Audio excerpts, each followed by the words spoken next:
بسم اللہ الرحمن الرحیم۔ السلام علیکم۔ ابتدا رب العزت کے نام سے جسے جان دی جہان دیا، اور درود و سلام محمد والے محمد پر۔ آئیے ان کے ساتھ ناصر نقوی حاضر خدمت ہے۔ اہل اسلام کو عید الفطر مبارک، لیکن گولہ بارود، دھوئیں اور آگ، خوفناک آگ، جہاں امت مسلمہ کے ساتھ جو یہود و نصارہ کر رہی ہے، اس فضا میں مبارکباد کہتے ہوئے دل دکھ رہا ہے۔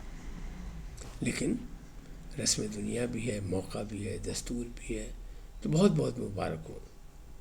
لیکن اللہ آپ کو سلامت رکھے، لیکن ایک دوسرے کا خیال رکھیں اور قومی مفادات کا بہت خیال رکھیں، کیونکہ پاکستان کے لیے بھی بہت سے امتحان اس وقت بھی موجود ہیں۔ جنگ تیز ہو رہی، فتوحات کے دعوے ہیں۔ اسرائیل کہتا ہے ایران کو تباہ کر دیا، ایران کہتا ہے تمام بڑے شہر تباہ کر دیے اسرائیل کے، اور حملے جاری ہیں دونوں طرف سے۔ آپ نے ہرمز کھلی نہیں تو امریکہ بہادر یعنی ٹرمپ بہادر جو ہے وہ اندرونی دباؤ میں بھی ہے اور بیرونی دباؤ میں بھی، تو معاملات خاصے گڑبڑ ہیں۔ لیکن بہرحال حالات چونکہ ہم اور آپ زندہ ہیں، تو ان حالات سے ہم نہیں مقابلہ کرنا ہے، بلکہ دنیا نے ہی مقابلہ کرنا ہے۔ کوئی دنیا جی رہی ہے تو جینے کے لیے بہت کچھ کرنا پڑتا ہے۔ اسرائیل کی عوام جو اس وقت، میں نے پہلے بھی کہا تھا کہ سائرن کے ساتھ جی رہی ہے، سائرن کے ساتھ مر رہی ہے، اور ان کی زندگی اجیرن ہو چکی۔ اور یہود و نصارہ نے ایران پر بھی جو بمبارمنٹ کی اور ان کی قیادت جس طرح ماری تھی، پہلی جنگ ہے جس میں قیادت کا بحران نہیں پیدا ہو رہا۔ عسکری قیادت ہو، ان کی مذہبی قیادت ہو، کوئی بھی، ایک مارا جاتا ہے دوسرا جھنڈا لے کے میدان میں آ جاتا ہے، اور یہ تباتر سے ہو رہا ہے۔ 17-18 دن گزر چکے ہیں جنگ کے، کسی کو نہیں پتہ جنگ کیسے رکے گی، اور آبنائے ہرمز کیسے کھلے گا۔ ٹرمپ بوکھلا ہے وہ لگ رہا ہے، یتن یاہو نفسیاتی مریض بن چکا۔ لیکن جو کہتے ہیں نا کہ سپر پاور صرف اللہ ہے، وہ اپنے پاؤں پہ کھڑے ہیں۔ اور جو سپر پاور کہتی ہے، اس نے کیا کیا، اس نے 200 ارب کا فنڈ مانگ لیا کہ بھائی خطرے سے پہ گئی سپر پاوری ساڑی ٹرمپ نے۔ اور اسی طرح اپنا اسرائیل نے بھی جتنا دفاعی تھا وہ تھا کوئی 12-12.5 ارب والا ملین کا، تو وہ معاملہ جو ہے وہ 6.5 خرچ ہو چکے ان 17 دنوں میں۔ یہ ان کے اپنے سرکاری رپورٹس ہیں، یا امریکہ کی رپورٹ ہے، یا یورپی میڈیا کہہ رہا ہے، یہ وہ، یہاں تک کہ سکائی جو ہے، سکائی نیوز، وہ یہ کہہ رہا ہے کہ امریکہ بہادر جنگ ہار چکے ہیں، اسرائیل کی چلی کوئی نہیں، ایران پاؤں پہ کھڑا ہے، پیچھے نہیں ہٹ رہا۔ ایسے حالات میں اگر میں کہوں کہ مستقبل خوفناک، دنیا برباد، لیکن میں آپ کو ایک خوشخبری سناؤں گا۔ میرا دل تو اس سے خوش ہو گیا، چاہے وہ غلط فہمی کیوں نہ ہو، لیکن اندازہ ہے۔ ستارہ شناس،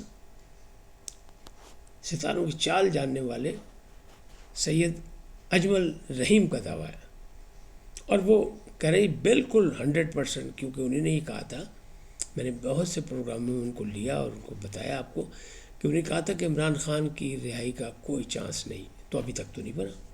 لوگ تو روز ان کو رہا کراتے ہیں، ہم صحیح بات کرتے ہیں، لوگ ہمارے ناراض ہوتے ہیں، ہمیں گالیاں دیتے ہیں، کیونکہ حقیقی بات بتاتے ہیں نا۔ لوگ چاہتے ہیں کہ بس صبح معجزہ ہوگا اور عمران خان باہر، تو ایسا نہیں ہوگا، ابھی بھی حالات ایسے ہی ہیں۔ اگلی بات کہ ٹرمپ ضدی اور ایرانی جنگجو، یہ حالات و واقعات بتا رہے ہیں۔ اور یہی نہیں، جنگ کیسے رکے گی، ہرمز کیسے کھلے گا، یہ بھی آپ کو بتاتے ہیں۔ اور فیلڈ مارشل کی ٹرولنگ، ان تمام باتوں کا احاطہ کروں گا، لیکن پہلے آپ سے گزارش کہ ان کو سبسکرائب کریں، لائک کریں، گھنٹی کا بٹن دبانا بھولیں، اور اپنی قیمتی رائے کا اظہار اپنی شخصیت کے مطابق ہے۔ جی ناظرین، پہلی بات جو ہے وہ فیلڈ مارشل کی ٹرولنگ سے شروع کر دیتے ہیں۔ افغان جنگ سے پہلے کچھ علماء اکرام کو بلایا تھا مختلف مکاتب فکر کے، خاص اور ان سے خطاب کیا تھا فیلڈ مارشل نے کہ یہ حالات ہیں اور قومی سلامتی پہ کوئی سمجھوتا نہیں ہو سکتا. پھر اس کے بعد انہیں اجازت دی. انہوں نے کہا ٹھیک ہے اگر افغان سرزمین استعمال ہو رہی ہے تو یہ کریں. اب ایران کی جنگ میں چونکہ مد مقابل ہے تو یہود و نصارہ، لیکن چونکہ ایران امریکہ تک نہیں پہنچ سکتا یا فی الحال نہیں پہنچنا چاہتا تو اس نے کہا امریکی اڈوں سے شروع کیا اہداف اس نے اس جنگ میں. تو امریکی اڈے سعودیہ میں بھی ہیں اور سعودیہ سے پاکستان کا معاہدہ ہے. اور جنگ کس سے ہے؟ وہ ایران کے خلاف ناراض ہیں کیونکہ ایران وہاں اڈوں پہ بمباری کر رہا ہے. ریاض میں بھی کی اور جب وزرائے خارجہ کا جس دن اجلاس ہوا تو اس دن بھی کی. تو اس پر سعودی عرب نے بلایا تھا وزیر اعظم پاکستان کو بھی، فیلڈ مارشل کو بھی، جو بھی بات ہوئی. اسی تواتر میں شیعہ علماء کو، امت جعفریہ کو، ملت جعفریہ کو بلایا، بات چیت کی. اور بات چیت میں ایک انہوں نے باؤنسر مار دیا جاتے جاتے.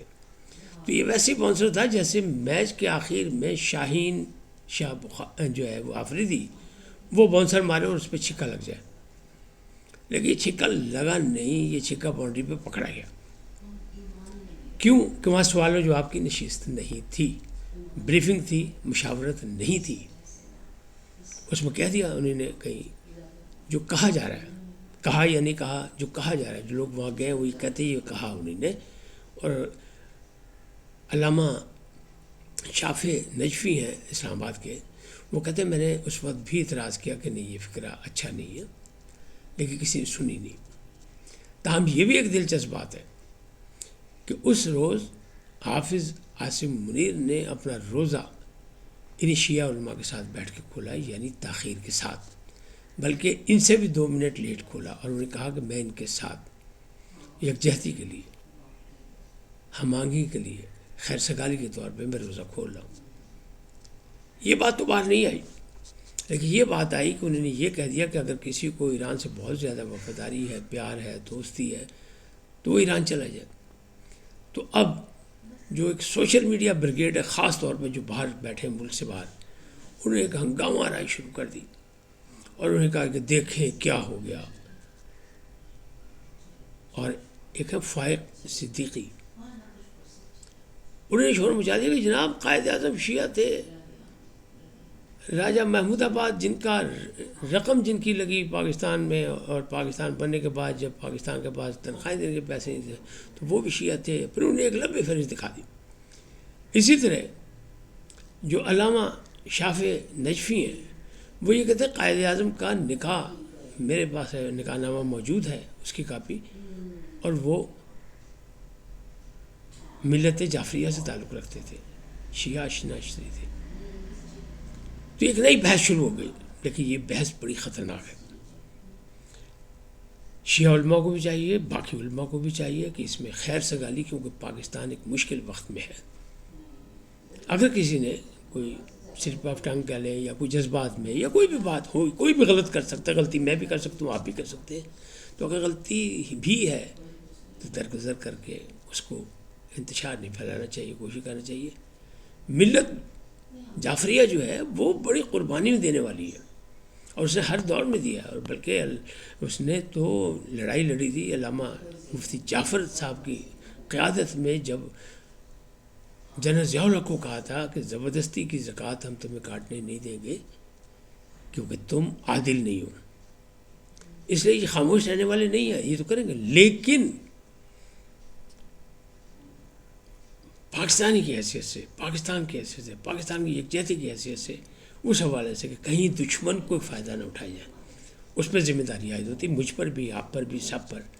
اور یہ جو ملک سے باہر بیٹھے ہوئے یعنی عمران ریاض جیسے بھگوڑے ہیں، انہی نے جو بدتمیزی کی، جو بکواس کی، جس انداز میں ٹرولنگ کی اور جس انداز میں اس کو چنگاری کو آگ بنانے کی کوشش کی، اس کی مذمت ہونی چاہیے. اور ہمیں اپنے کردار سے کہ کہیں ملت جعفریہ کو کہیں کسی اور دلدل میں نہ کوئی پھنسا دے، ذمہ داری کا ثبوت دینا چاہیے. میں یہ بالکل نہیں کہہ رہا کہ آپ اپنا موقع بدلیں، نہ، میں بالکل نہیں کہہ رہا. ظلم کے خلاف حکم ہے بولنے کا، حق ہے ہمارا بولنے کا، عمل بالمعروف و نہی عن المنکر یہ ہمارے ایمان کا حصہ ہے.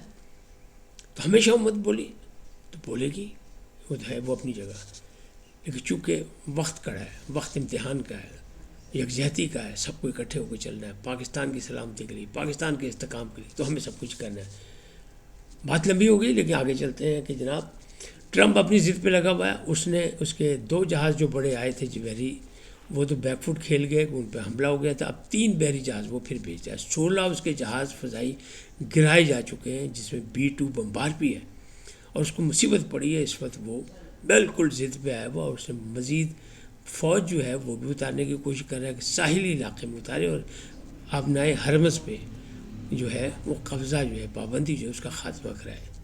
کون پوچھے ٹرمپ سے یا امریکہ بہادر سے کہ جناب تم نے جو ایران پہ اتنے سال پابندیاں لگا رکھی 40 سال، اس کا جواب کون دے گا؟ کوئی نہیں پوچھ سکتا، کیونکہ وہ سپر پاور ہے.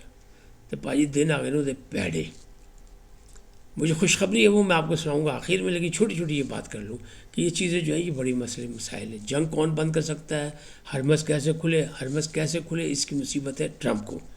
کوشش کر رہا ہے، کیونکہ دنیا کے تمام ممالک نے انکار کر دیا، اور اپنے اڈے دینے سے بھی انکار کر دیا. اسپین نے بسم اللہ کی تھی، پھر سوئٹزرلینڈ نے بھی کہہ دیا نہیں بھائی، اور بھی بہت سے، پولینڈ نے کہہ دیا بھائی کڈو تو بندے. تو یہ سارے معاملات جو ہیں، اور پھر وہ UAE سے بھی بندے نکال کے لے گیا، سعودی عرب سے بھی بندے نکال گیا. اس کا کیا مطلب ہے؟ اس کا مطلب اس کے ذہن میں افراتفری. لیکن وہ خوشخبری موجود ہے، اللہ کرے وہ صحیح ثابت ہو. ہے تو پیش کوئی اندازہ ہے، لیکن اللہ کرے وہ ہو. اب بات کرتے ہیں کہ یہ جو خوفناک حالات ہیں، بربادی کی دنیا برباد، وہ ہو گیا ایسے کہ ہرمز اگر یہ جنگ جاری رہی، جس کے چانسز ابھی موجود ہیں، کیونکہ دونوں پیچھے ہٹنے کو تیار ہے. ایک ضدی ہے اور ایک اس کا بغل بچہ ہے، اور اس نے اس کو پھنسایا ہے. تو اس میں بربادی اور مستقبل خوفناک پوری دنیا کا ہے. صرف پاکستان پہ مصیبت نہیں، پاکستان میں بھی مصیبتیں آئیں گی. معاشی صورتحال، وہ پاکستان ترقی پذیر ملک ہے، پاکستان اپنے مضبوط پاؤں پہ نہیں. بہت سی چیزیں، جنگی معاہدہ بھی ہے، اور اسٹیٹ بینک میں اس نے ہمیں پیسے بھی دیے برے وقت میں سعودیہ نے، اور ایک پرانا دوست بھی ہے. پھر ہمارا قبلہ وہاں موجود ہے. تو ہماری بہت سی ذمہ داری ہیں. لیکن ایران کو بھی فراموش نہیں کیا جا سکتا، اس لیے کہ ایران وہ ملک ہے واحد جس نے پاکستان یعنی قیام پاکستان 14 اگست 1947 کو سب سے پہلے پاکستان کو تسلیم کیا تھا. اور آقا آیت اللہ خامنہئی کہہ گئے، اور ان کے بیان کو جو نئے رہبر ہیں مجتبیٰ خامنہئی انہیں دہرایا ہے کہ وہ کہتے تھے مجھے بہت عزیز ہے پاکستان، پاکستان ہمارے دلوں میں ہے اور ہم پاکستانیوں کے دلوں میں. اور پھر اگر دیکھا جائے تو بغیر کسی تفریق، بلا امتیاز کے، تو جن پر الزام لگایا جا رہا ہے یا جن کو تنقید کا نشانہ بنایا گیا یا جن کو یہ کہا گیا کہ انتشار نہیں پھیلانا، وہ پاکستان میں 7 سے 8 کروڑ موجود ہیں. میں یہ نہیں کہہ رہا کہ ان کی ہمدردیاں کہیں اور ہیں یا ایران سے ہیں یا سعودیہ سے ہیں، نہیں. لیکن ایمانی طور پہ عمل بالمعروف و نہی عن المنکر کے جب آپ کلمہ پڑھتے ہیں تو پھر آپ پہ یہ لازم ہو جاتا ہے. تو اس کے ماننے والے وہی ہیں، تو ان سے پیار محبت کرنا چاہیے، ان سے ہمدردی اور مشاورت کر کے ان سے مدد مانگنی چاہیے، کیونکہ وہ ہمیشہ برے وقت میں پاکستان کے ساتھ کھڑے رہے اور پاکستان کے استحکام کے لیے. اب بات کرتے ہیں کہ دیکھیں میں نے آپ کو کہا 3 جہاز اس نے اور بھیج دیے، 16 جہاز اس کے گرائے جا چکے ہیں، بڑے B-2 بمبار بھی مارے جا چکے ہیں. ایران جو ہے وہ نئے سے نئے میزائل بنا رہا ہے. گزشتہ روز رات کو اس نے ایک ڈانسنگ یعنی کوئن متعارف کرا دیا. نصر اللہ نے پہلے قیامت ڈھائی اسرائیل پہ. باقی بھی معاملات ہیں، تو معاملات تو ایسے ہی ہیں. تو یہ گڑبڑ ہے. لیکن جو اچھی خبر ہے وہ بھی اب سن لیں آپ، کیونکہ بہت زیادہ ٹائم ہو گیا. وہ اچھی خبر یہ ہے کہ سامیہ خان کہتی ہیں کہ اگر جنگ اپریل سے آگے چلے گی تو بہت تباہی ہے. لیکن سید اجمل رحیم کہتے ہیں کہ 20 اپریل کے بعد پاکستان کی مشکلات کم ہو جائیں گی، اور اسی دنوں میں، آج کے دنوں سے، یعنی یہ جو 17واں 18واں دن ہے، اس سے ہی جنگ میں تیزی میں کمی آ جائے گی. یہ ان کے ستاروں کا خیال ہے، انہیں چال جو دیکھی وہ کہہ رہی اللہ کر رہی ہے، ہم ان کے ساتھ ہیں، اس لیے وہ پاکستان کے استحکام کی بات کرتے ہیں، پاکستان کی ترقی و سلامتی، اور وہ کہتے ہیں کہ 22 اپریل کے بعد پاکستان کے لیے خوشیاں ہی خوشیاں ہیں، اور وہ یہ بھی کہہ رہے ہیں کہ پاکستان کی عسکری اور سیاسی قیادت جو ہے وہ اس بحران سے مشکل سے لیکن نکل جائے گی، وہ کہہ رہے ہیں دباؤ ہے، مشکل ہے، مشکلات ہے، لیکن وہ نکل جائے گی، اللہ کرے ایسے ہی ہو، اور انشاءاللہ ہم اور آپ کی دعائیں ایسے ہی ہیں۔ اور آج عید کا موقع، عید سعید کا، غریبوں یتیموں مسکینوں کو یاد رکھیں اور دعا کریں اللہ کے دربار میں گڑ گڑا کے کہ یہود و نصارہ کی یہ جو جنگ جس میں مسلمان ملکوں کی بڑی تباہی ہو رہی ہے اس سے ہمیں نجات دلائے، اور اجمل رحیم کی پیش گوئی، یہ اس کا علم جو ہے وہ بفضل بزرگ و برتر خدائے بزرگ و برتر وہ صحیح ثابت ہو، درست ثابت ہو، کیونکہ یہ بھی ایک علم ہے۔ اس وقت اتنے پھر ملیں گے نئے موضوع کے ساتھ، جاتے جاتے آپ سے درخواست آئی ہے ان کو سبسکرائب کریں، لائک کریں، گھنٹی کا بٹن دبانا نہ بھولیں، اور اپنی قیمتی رائے کا اظہار اپنی شخصیت کے مطابق کریں۔